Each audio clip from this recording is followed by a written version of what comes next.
પર છેલ્લો રૂપિયો છે. તારા પપ્પાની વાત સાચી છે બેટા. અમારા સમયમાં તો અમે નાના હતા ત્યારે રમતો રમતા હતા, પરંતુ તમારા સમયમાં તો બધાના મિત્રો ફોન જ છે.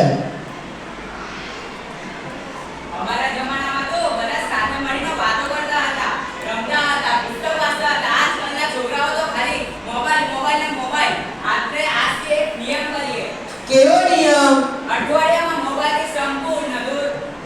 આખો દિવસ મોબાઈલ વગર કેવી રીતે?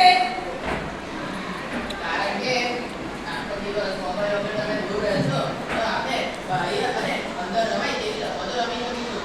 એને તમારું માનસિક કૌશલ્ય પણ ઘણું વધશે.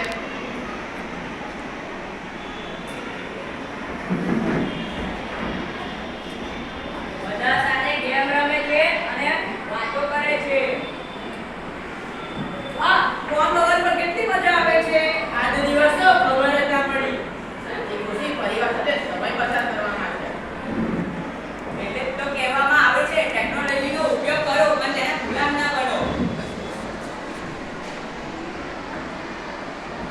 અઠવાડિયામાં એક દિવસ મોબાઈલ લો અને પરિવારને સમય આપો.